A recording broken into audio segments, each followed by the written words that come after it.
وإذ استسقى موسى لقومه فقلنا اضرب بعصاك الحجر فانفجرت منه 12 عينا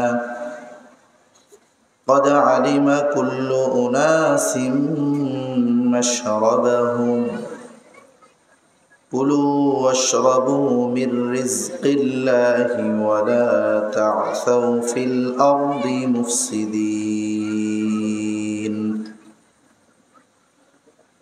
وإذ قلتم يا موسى لن نصبر على طعام واحد فادع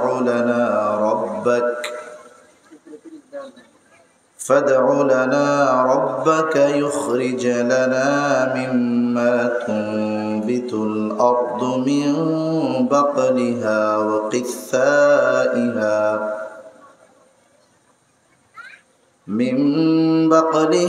وقثائها وفومها وعدسها وبصلها قال أتستبدلون بالذي هو أدنى بالذي هو خير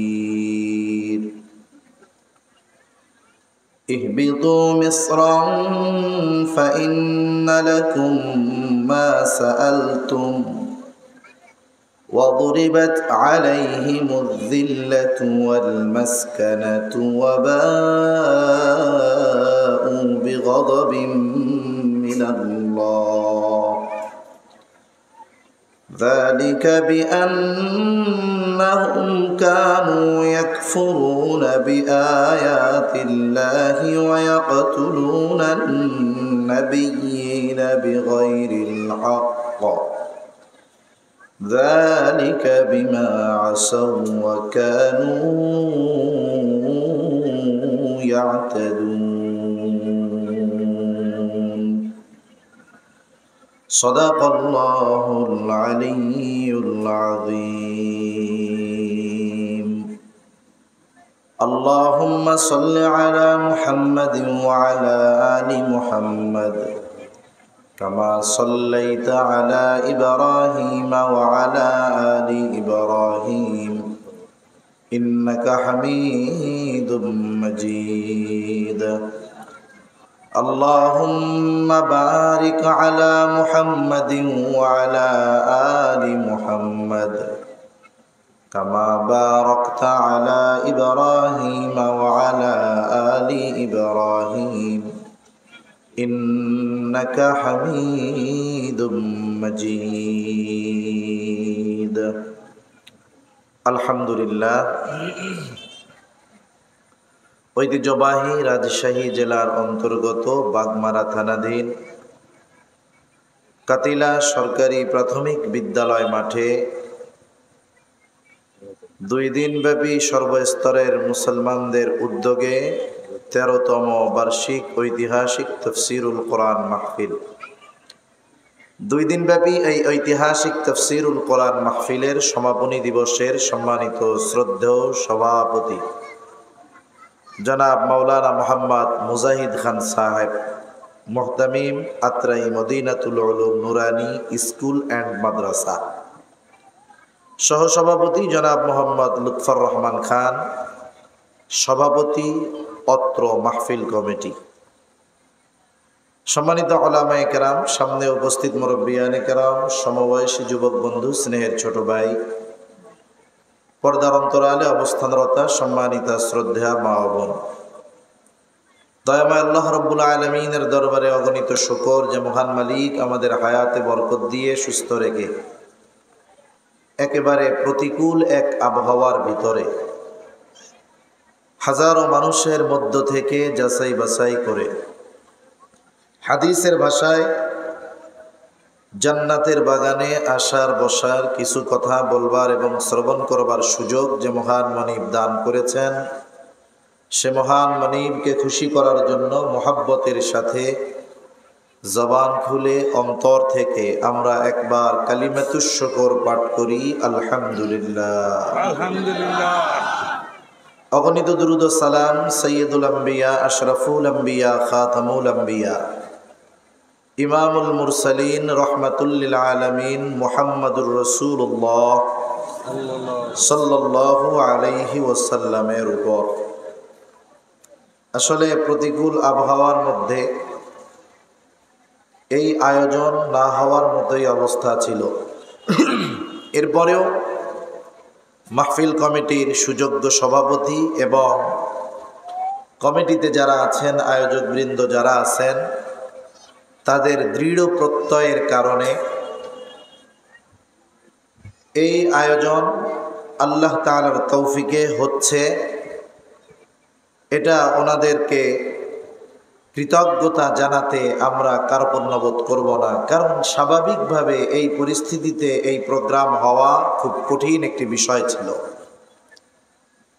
কারণ যে পরিমাণ কাদা, যারা বসে আছেন নিচে তাদেরও খুব কষ্ট হইতেছে। এরপরেও আল্লাহ তাআলা এই প্রতিকূল পরিবেশের মধ্যে বাস্তবে যাদেরকে মহব্বত করেন তাদেরকে এই জায়গায় আসার তৌফিক দিয়েছেন, ঠিক কিনা বলেন? সাথে সাথে আমার বড় এক মেহমানদারি দেখলাম, মাশাআল্লাহ, খুব ভালো একটা জিনিস। তবে মেহমানবৃন্দ যদি আপ্যায়নের শেষে এইখানে আসতেন সবাই, তাহলে আমার মনে হয় এই প্রতিকূল আবহাওয়ার মধ্যে যে অবস্থা, যদি প্রতিকূল আবহাওয়া না হতো তাহলে এই রকম 3টা মাঠে পুরুষদের জায়গা দেওয়ার জায়গা হতো না। ভুল বললাম না ঠিক বললাম? তা সেজন্য উচিত যে যারা এত সুন্দর ব্যবস্থাপনা, বসার জন্য মেহমানদারির ব্যবস্থা করে দিয়েছেন যাতে ক্ষুধা লাগলেও সমস্যা না হয়, তাদের কৃতজ্ঞতার জন্য আজকে কমপক্ষে এতটুকু করা দরকার যে যারা এই মেহমানদারিতে শরিক হয়েছি তাদের উচিত শত ব্যস্ততা থাকলেও এসে কিছু সময় দ্বীনি মজলিসে বসা দরকার ছিল, ঠিক কিনা বলেন? তা আসলে সবাই কিন্তু সব জায়গায় আসতে পারে না, কারণ এই ভালো কাজে আসার বসার তৌফিক দেন কে? আল্লাহই তৌফিক দেন। ওই পাশে অনেক বড় মজমা আছে, আর একটা মজমা আছে দোকানপাট বাজারে। কি মনে হয় এই জায়গার চাইতে লোক কম না বেশি ওখানে? একটা জিনিস দেখেন, এই যে আয়োজন যত কিছু হয়েছে সব কিছু এই মাহফিলকে কেন্দ্র করেই হয়েছে, ঠিক কিনা? স্বাভাবিক ওই মজমাটাও জমতো না যদি কর্তৃপক্ষ আজকের মাহফিল স্থগিত করে দিতেন। জমতো? তাহলে বোঝা গেল খানাদানার আয়োজন, দোকানপাটের আয়োজন, যত কিছুই হয়েছে মূল কেন্দ্র হলো এই তাফসীর মাহফিল। আমাদের সেজন্য উচিত মূল যেটা, সেটার ব্যাপারে সর্বোচ্চ যত্নবান হওয়া। ওইখানের দোকানগুলোতে যা আছে তা মনে হয় আপনাদের বড় বড় বাজারগুলোর মধ্যে নাই। এরপরেও এইখানের গুলায় মনে হয় স্বাদ একটু ভিন্ন, এরকম কিছু নাকি? আসলে বিষয় হলো শয়তান চায় না ওরা আশপাশ দিয়ে ঘুরঘুর করুক, এই ভেতরে যেন না আসে। মূলত শয়তান এটা চায় না। কারণ একটা মানুষের জীবনের গতিপথ পরিবর্তনের জন্য হাজার কথার দরকার নেই। একটা মানুষের জীবনের গতিপথ পরিবর্তন হওয়ার জন্য একটা কথাই যথেষ্ট হতে পারে, ঠিক কিনা বলেন? আর সে কথাগুলো যদি কোরআন এবং হাদিসের কথা হয় তাহলে আশা করা যায় সে যদি হৃদয়ের কান দিয়ে কথাগুলো শুনে, ওই কথার আওয়াজ শুধু তার কান পর্যন্ত পৌঁছাবে এমনটা নয়, বরং ওই কথার প্রভাব তার হৃদয় পর্যন্ত পৌঁছিয়ে যেতে পারে, ঠিক কিনা বলেন? এজন্য আমরা আল্লাহ তাআলার কাছে দোয়া করি যারা বিনা কারণে ঘোরাফেরা করতেছে তাদেরকেও আল্লাহ তাআলা এই জান্নাতের বাগানে আসার বসার তৌফিক দান করেন। ওনরা আসুক, আপনারা মনে হয় চান না, তাহলে আমিন বললেন না কেন? জবান খুলে বলেন আমিন।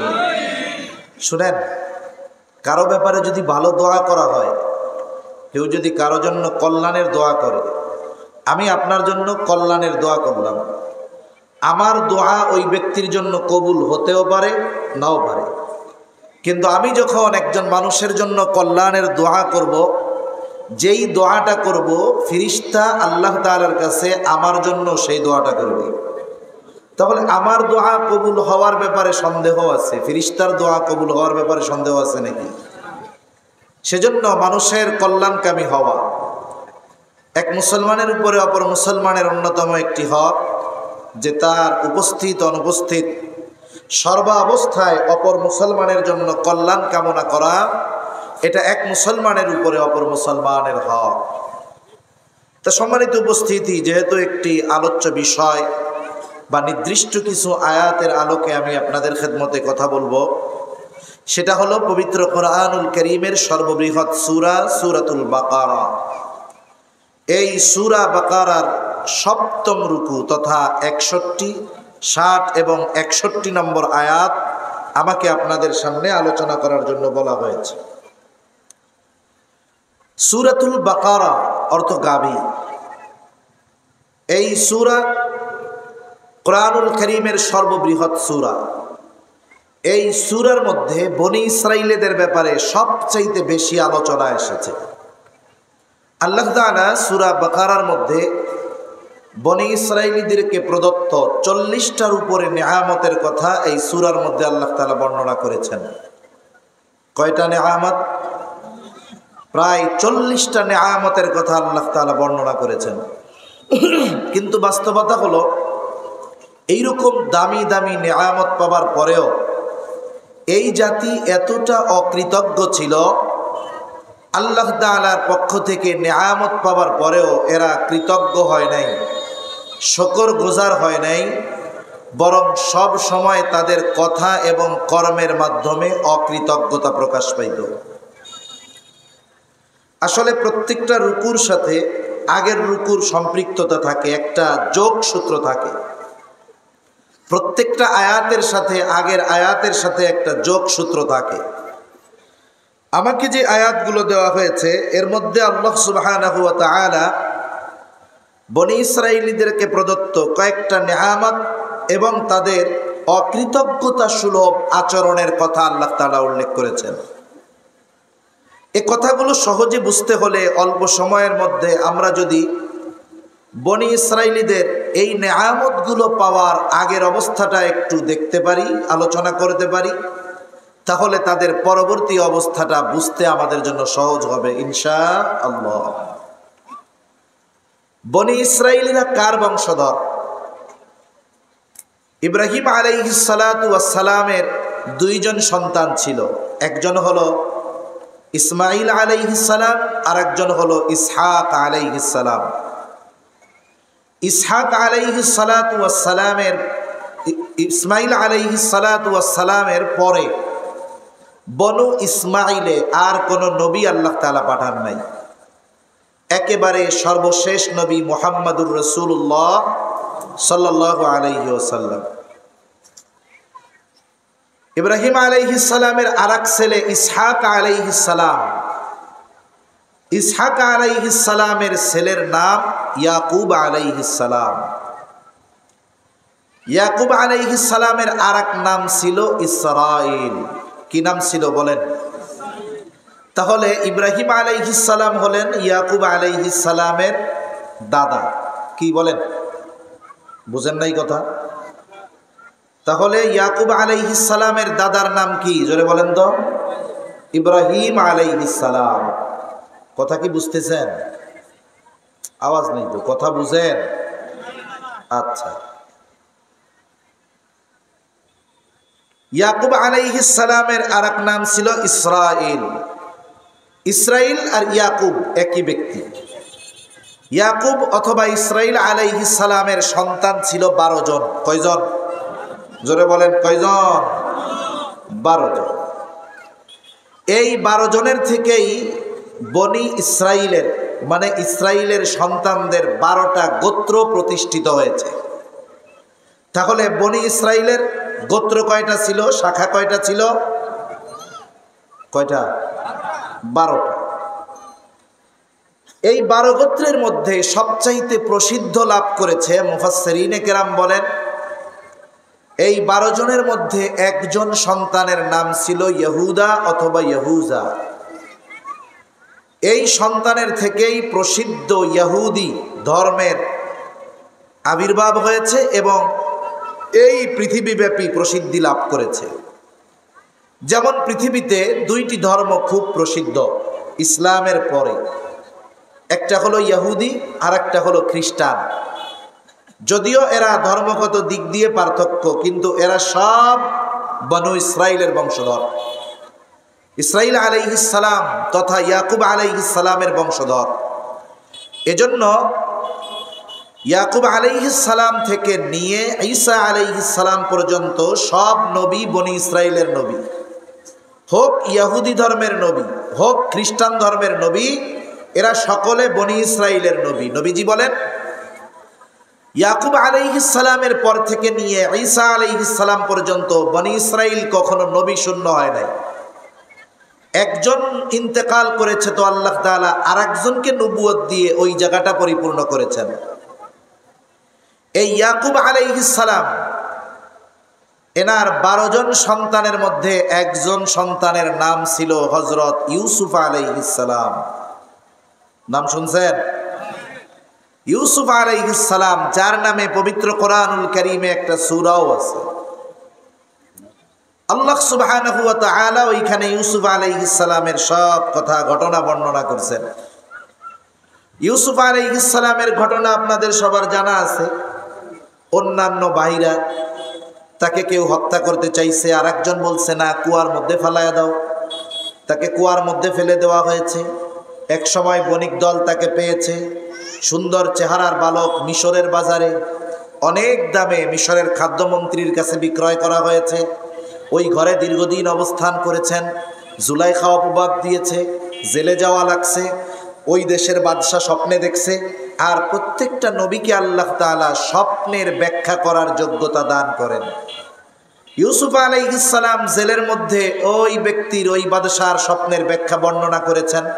তার ব্যাখ্যা মনোভূত হয়েছে এবং এই অবস্থা কিভাবে প্রোটোকল দিতে হবে ইউসুফ আলাইহিস সালাম বলেছেন, আমাকে যদি দায়িত্ব দেওয়া হয় তাহলে সব কিছুর ব্যবস্থাপনা আমি করব। উনি নিজে দায়িত্ব নিয়েছেন। একটা সময় মিশরের সর্বোচ্চ ক্ষমতার অধিকারী ইউসুফ আলাইহিস সালামকে বানিয়ে দিয়েছেন কে? জোরে বলেন কে? আল্লাহ। উনি যখন মিশরের খাদ্যমন্ত্রীর দায়িত্বে, পাওয়ারফুল একজন মন্ত্রী, যদিও পরিপূর্ণ মন্ত্রী হন নাই, শাসক হন নাই, কিন্তু সব পাওয়ার ওনার হাতে। ওই সময় মিশরে আগের থেকে তারা 7 বছর যেই শস্য ভালো হয়েছে সেটা যখন সংরক্ষণ করে রাখছে পরবর্তী দুর্ভিক্ষের 7 বছরের জন্য, এত পরিমাণ তারা স্টক করেছে ইউসুফ আলাইহিস সালামের পরামর্শে যে গোটা মিশরের খাদ্য চাহিদা পূরণ করার পরেও আশেপাশের সব দেশের মানুষ ওই মিশরে আসতো রেশন নেওয়ার জন্য। ইয়াকুব আলাইহিস সালামের ওই সন্তানেরা যারা ইউসুফ আলাইহিস সালামকে জেলখানায় কুয়ার মধ্যে ফেলায় দিয়েছিল, বড় যেই 10 জন ছিল আর একজন ছিল বনিয়ামিন, এই ছাড়া বাকি 10 জন আসছে ইউসুফ আলাইহিস সালামের কাছে রেশন নেওয়ার জন্য। উনি সবার নাম, পরিচয়, পিতার নাম, স্থান সব জিজ্ঞাসা করতেন। যখন জিজ্ঞাসা করছে বাপের নাম কি, বাড়ি কোথায়, এমনিই বুঝা গেছে এরা হলো আমার সেই 10 ভাই যারা আমাকে হত্যা করার অপচেষ্টা করেছিল। লম্বা ইতিহাস। সর্বশেষ ভাইদের সাথে পরিচয় হয়ে গেল। এরপরে ইউসুফ আলাইহিস সালাম তাদেরকে বললেন, আমার পিতা তো আছে অসুস্থ, ওইদিকে তো দুর্ভিক্ষ, এক কাজ করো, ওই ফিলিস্তিন থেকে সবাইকে নিয়ে তোমরা মিশরে চলে আসো। এইবার ইয়াকুব আলাইহিস সালাম তার সন্তান সন্ততি, নাতি পোতা সবাইকে নিয়ে ফিলিস্তিন থেকে হিজরত করে চলে আসলেন মিশরে। একটু খেয়াল দিয়ে শুনতে হবে। তাহলে বনি ইসরাইলের আদি নিবাস ছিল ফিলিস্তিন। সেখান থেকে সবাই হিজরত করে কোথায় আসছে? মিশরে। মিশরের বাদশাহ, আমার আপনার কোরআনুল কারীমে যেই নবীর কথা বর্ণনা হয়েছে ইউসুফ আলাইহিস সালাম, উনি মিশরের সুপ্রিম পাওয়ারের অধিকারী। বনি ইসরাইলদের সময় খুব সুখের সাথে কাটছে। আস্তে আস্তে একটা সময় তারা আল্লাহর অবাধ্য হওয়া শুরু করছে, নিজেদের মধ্যে দুর্বলতাকে চেপে বসছে। আবার অপর দিক দিয়ে মিশরের সিংহাসনে উপবিষ্ট হয়েছে ফেরাউন। আসলে মিশরের সিংহাসনে ওই সময় যারাই বসতো তাদের উপাধি হতো ফেরাউন। তার নাম ছিল রামাসিস, কিন্তু তার উপাধিটাই তার নাম হিসাবে প্রসিদ্ধ হয়ে গেছে যে কোরআনুল কারীমের মধ্যেও তাকে ফেরাউন বলে আল্লাহ তাআলা অভিহিত করেছেন। ফেরাউন আল্লাহ তাআলার এতটা অবাধ্য ছিল যে সে নিজেকে খোদাই দাবি করে বসছে, বলে আমি হইলাম খোদা। আর বনি ইসরাইলেরা বলতো যে আমাদের রব হলেন আল্লাহ। তবে তারা অনেক ভীতু ছিল, ফেরাউনের ব্যাপারে প্রতিবাদ করার দুঃসাহস তাদের ছিল না। ফেরাউন তাদেরকে গোলামের জিনজিরে আবদ্ধ করে ফেলছে। তার মানে যত ধরনের গোলামির কাজবাজ আছে সব বনি ইসরাইলীদেরকে দিয়ে করানো হতো। আল্লাহ তাআলা এই জালেমের জুলুম থেকে বনি ইসরাইলীদেরকে নিষ্কৃতি দিতে চাইলেন। আল্লাহ তাআলা মূসা আলাইহিস সালামকে দুনিয়াতে পাঠালেন।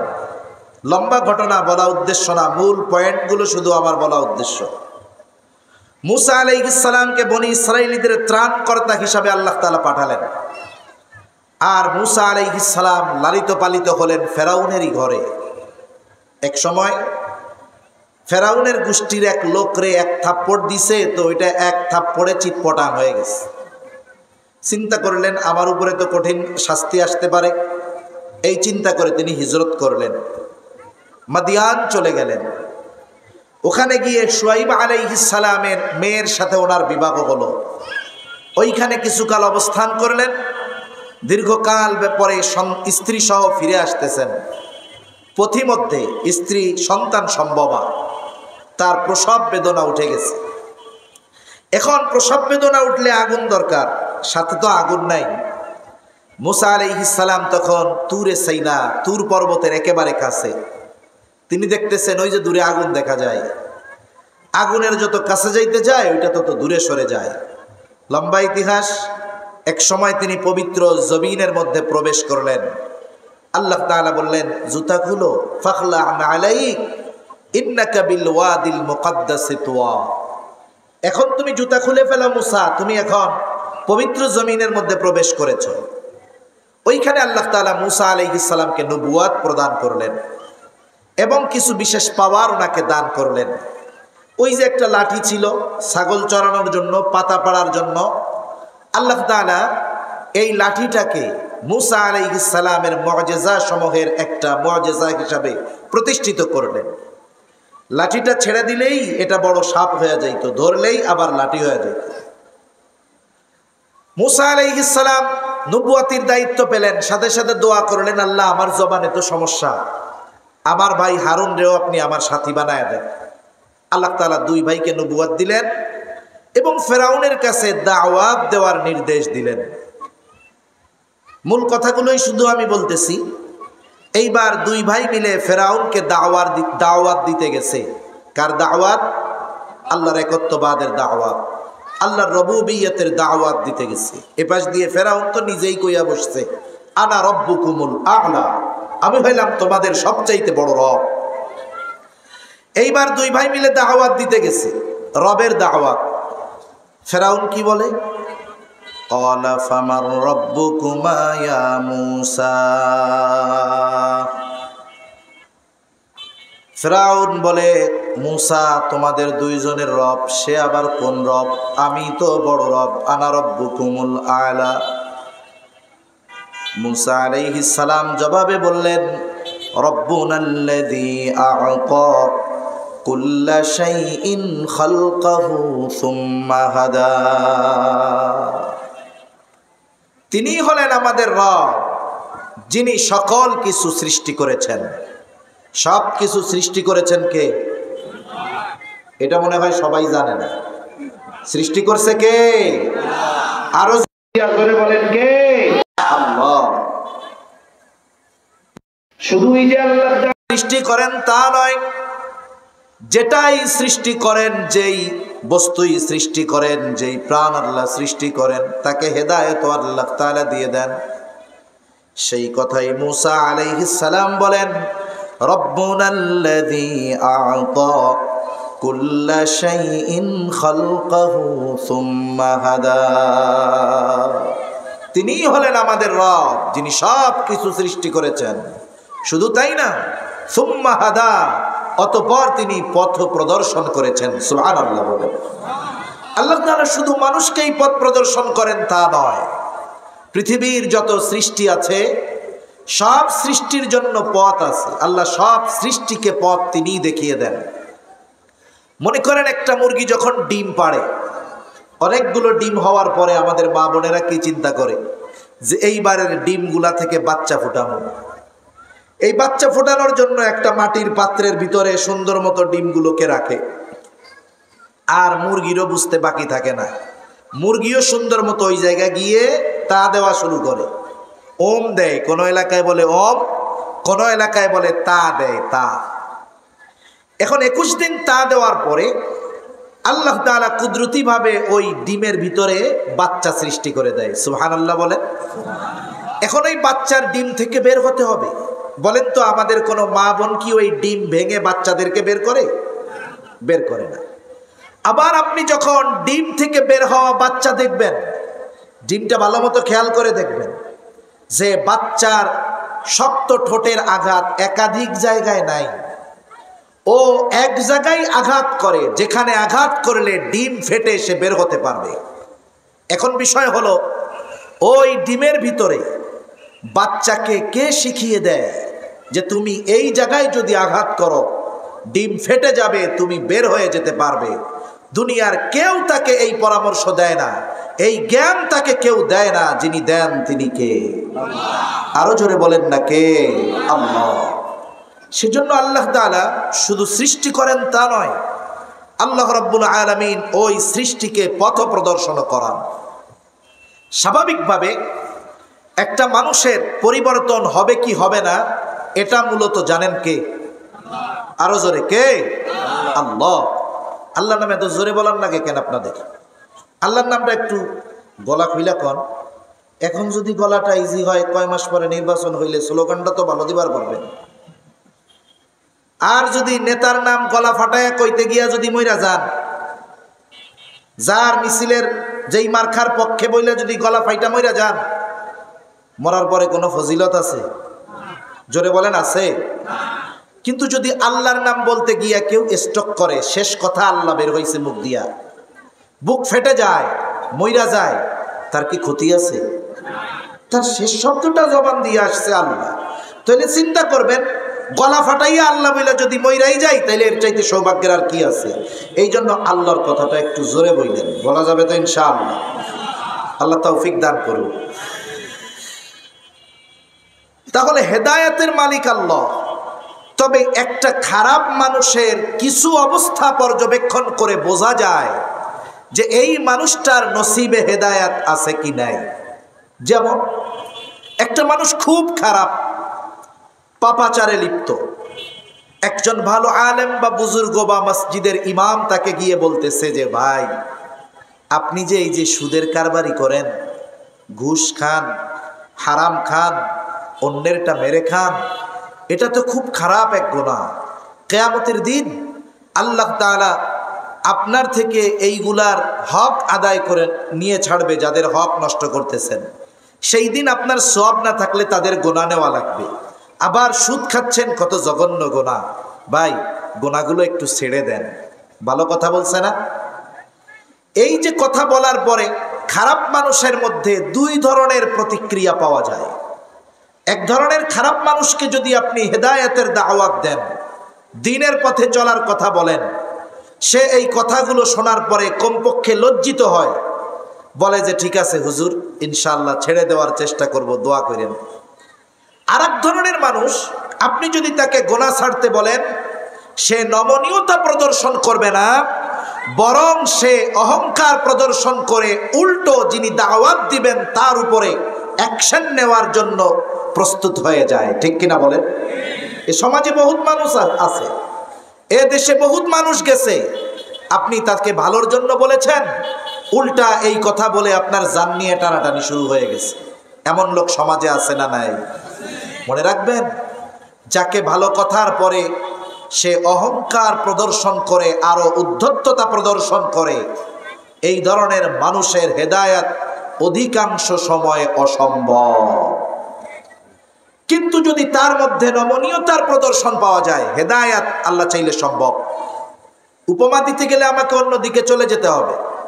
যেমন যখন ফেরাউন জাদুকরদেরকে আহ্বান করছে, সারা দেশের সব জাদুকরেরা আসছে, জাদু প্রদর্শন হবে, সে ভাবছে মুসার ওই লাঠি মনে হয় জাদু, কিন্তু আসলে লাঠি জাদু কি জাদু না এটা এমনি মানুষদের চাইতে জাদু করারও ভালো বুঝতে পারবে।